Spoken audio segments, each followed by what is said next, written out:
രാമായണ മാഹാത്മ്യം. വിവാഹത്തിനും ദാമ്പത്യസുഖത്തിനും ബാലകാണ്ഡത്തിലെ സീതാ സ്വയംവരം എന്ന ഈ ഭാഗം പാരായണം ചെയ്യുക. അഹല്യാമോക്ഷത്തിനു ശേഷം വിശ്വാമിത്ര മഹർഷി ശ്രീരാമനോടും ലക്ഷ്മണനോടും പറഞ്ഞു, നമുക്ക് മിഥിലാപുരിക്ക് പോകാം. അവിടെ ജനക മഹാരാജൻ യാഗം നടത്തുന്നുണ്ട്. ശൈവചാപവും അവിടെയുണ്ട്. അതുകൂടി കണ്ടിട്ട് നമുക്ക് പോകാം. അവർ ഗംഗാനദി തരണം ചെയ്ത് വേഗം മിഥിലാപുരിയിലെത്തി. മുനിശ്രേഷ്ഠനായ വിശ്വാമിത്രൻ ആശ്രമപ്രദേശത്ത് എത്തിയിട്ടുണ്ടെന്നറിഞ്ഞ് ജനകൻ ആനന്ദത്തോടെ പൂജാദ്രവ്യങ്ങളും എടുപ്പിച്ച് കുലഗുരുവിനെയും കൂട്ടി അങ്ങോട്ട് തിരിച്ചു. ആശ്രമപ്രദേശത്തിലെത്തിയ മുനിയെ പൂജിച്ചപ്പോൾ ആചാരമര്യാദകൾ പാലിച്ചു നിൽക്കുന്ന രാമലക്ഷ്മണന്മാരെ ജനകൻ കണ്ടു. രാമലക്ഷ്മണന്മാരെ കണ്ട ജനകൻ ചോദിച്ചു, മുനിവര, കാമദേവൻ കൂടിയും കണ്ടാൽ വന്ദിക്കത്തക്ക വിധം അഴകേറിയ ഈ കുമാരന്മാർ ആരാണെന്ന് പറഞ്ഞാലും? സ്വാമിത്രൻ പറഞ്ഞു, ഇവർ ദശരഥപുത്രന്മാരാണ്.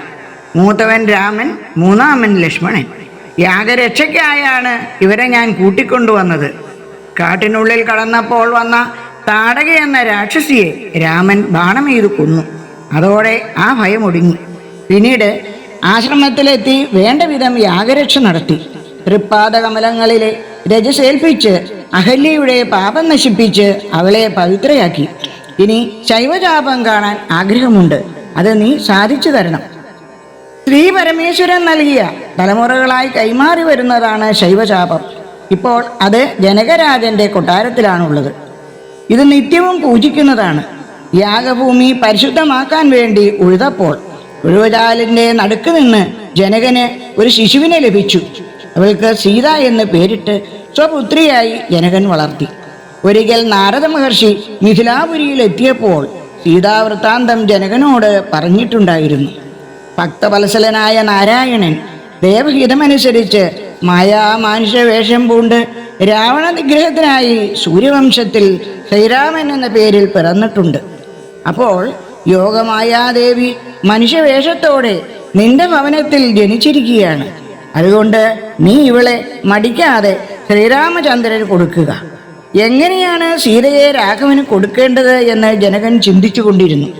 ഇതിനെന്താണൊരു മാർഗം? ശ്രീ പരമേശ്വരന്റെ അനുഗ്രഹത്താൽ രാജാവിന് ഒരു ഉപായം തോന്നി. ശൈവചാപം മുറിക്കുന്ന പുരുഷനായിരിക്കണം സീതയുടെ ഭർത്താവ് എന്ന് നിശ്ചയിച്ചു. അദ്ദേഹം രാജാക്കന്മാരെയൊക്കെ ക്ഷണിച്ചു വരുത്തി. പക്ഷേ ശൈവചാപം ഒന്ന് അനക്കാൻ കൂടി അവർക്ക് ആർക്കും കഴിഞ്ഞില്ല. ഇങ്ങനെയിരിക്കുന്ന അവസരത്തിലാണ് ശ്രീ രാമലക്ഷ്മണന്മാരും വിശ്വാമിത്ര മഹർഷിയും അവിടെ എത്തുന്നത്.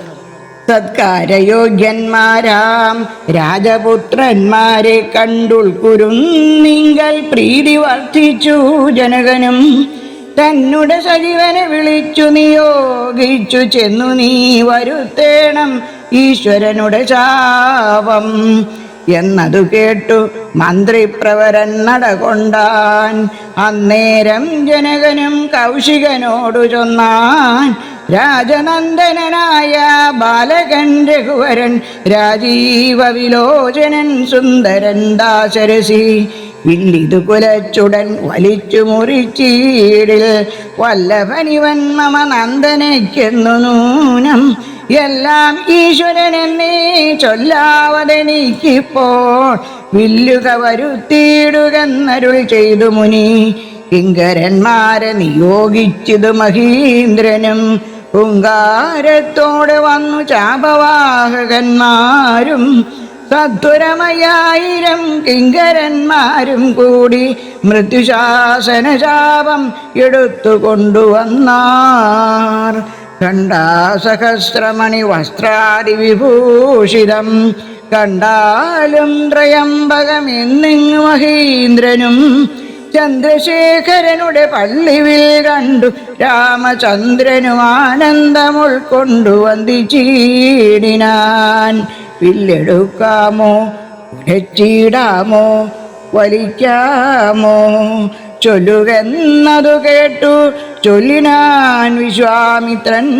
എല്ലാമാകുന്നതു ചെയ്താലും മടിക്കേണ്ട, കല്യാണം ഇതുമൂലം വന്നുകൂടിയിടുമല്ലോ. മന്ദഹാസവും പൂണ്ടു രാഘവനതു കേട്ടു മന്ദമന്ദം പോയി ചെന്നു നിന്നു കണ്ടിതു ചാപം.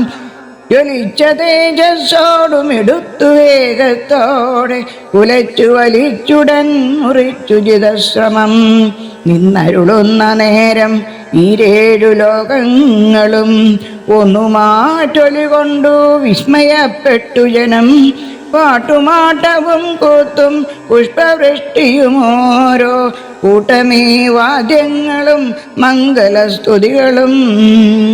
ദേവകളൊക്കെ പരമാനന്ദം പൂണ്ടു ദേവദേവനെ സ്തുതിക്കയും അപ്സരസ്ത്രീകളെല്ലാം ഉത്സാഹം കൈക്കൊണ്ടു വിശ്വേശ്വരനുടെ വിവാഹോത്സവാരംഭഘോഷം കണ്ടു കൗതുകം പൂണ്ടാർ.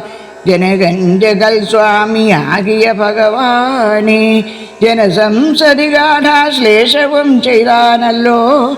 ഇടിവെട്ടിയിടും വണ്ണം വിൽമുറിഞ്ഞൊച്ച കേട്ടു നടുങ്ങി രാജാക്കന്മാർ ഉരകങ്ങളെ പോലെ. മൈഥിലി മയിൽപേട പോലെ സന്തോഷം പൂണ്ടാൾ. കൗതുകമുണ്ടായി വന്നു ചേതസി കൗശികനും. മൈഥിലി തന്നെ പരിചാരികമാരും നിജമാതാക്കന്മാരും കൂടി നന്നായി ചമയിച്ചാർ. സ്വർണവർണ്ണത്തെ പൂണ്ട മൈഥിലി മനോഹരി സ്വർണഭൂഷണങ്ങളും അണിഞ്ഞു ശോഭയോടെ സ്വർണമാലയും ധരിച്ചാതരാൽ മന്ദം മന്ദം വർണ്ണോജ നേത്രൻ മുമ്പിൽ സത്രപം വിനീതയായി വന്നുടൻ നേത്രോൽപല മാലയുമിട്ടാൻ മുന്നേ പിന്നാലെ വരണാർദ്ധമാലയും ഇട്ടിടിനാൾ. മാലയും ധരിച്ചു നീലോൽപല കാന്തി തേടും ബാലകൻ ശ്രീരാമനുമേറ്റവും വിളങ്ങിനാൻ. ഭൂമിനന്ദനയ്ക്കനുരൂപനായി ശോഭിച്ചിടും ഭൂമിപാലകവാലൻ തന്നെ കണ്ടവർകളും ആനന്ദാമുരി തന്നിൽ വീണ്ടുടൻ മുഴുകിനാർ. മാനവവീരൻ വാഴെന്നാശിയും ചൊല്ലിയിടിനാർ. അന്നേരം വിശ്വാമിത്രൻ തന്നോട് ജനകനും വന്ദിച്ചു ചൊന്നാനിനി കാലത്തെ കളയാതെ പത്രവും കൊടുത്തയച്ചിടണം ദൂതന്മാരെ സത്വരം ദശരഥ ഭൂപന് വരുത്തുവാൻ. വിശ്വാമിത്രനും മിഥിലാധിപൻ താനും കൂടി വിശ്വാസം ദശരഥൻ തനിക്കു വരും വണ്ണം നിശേഷ വൃത്താന്തങ്ങൾ എഴുതിയയച്ചിതു. വിശ്രമത്തോടു നടകൊണ്ടിതു ദൂതന്മാരും.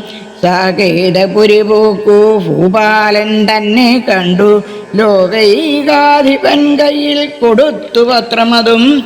സന്ദേശം കണ്ടു പന്തിശ്ചന്ദനൻ താനുമിനി സന്ദേഹമില്ല പുറപ്പെടുകെന്നുര ചെയ്തു. അഗ്നിമാനുപാധ്യായനാകിയ വസിഷ്ഠനും പത്നിയാമരുന്ധതി താനുമായി പുറപ്പെട്ടു. കൗതുകം പൂണ്ടു ചതുരംഗവാഹിനിയോടും കൗസല്യാദികളായ ഭാര്യമാരോടും കൂടി ഭരതശത്രുഘ്നന്മാരാകിയ പുത്രന്മാരും പരമോത്സവയോഗ്യ വാദ്യഘോഷങ്ങളോടും മിഥിലാപുരമകം പൂക്കിതു ദശരഥൻ. മിഥിലാധിപൻ താനും ചെന്നെതിരേറ്റുകൊണ്ടാൻ. വന്ദിച്ചു ശതാനന്ദൻ തന്നോടും കൂടെ ചെന്നു വന്ദ്യനാം വസിഷ്ഠനെ തദനു പത്നിയെയും അർഘ്യപാദ്യാദികളാൽ അർച്ചിച്ചു യഥാവിധി സൽക്കരിച്ചിതു യഥായോഗ്യമൂർവീന്ദ്രൻ താനും.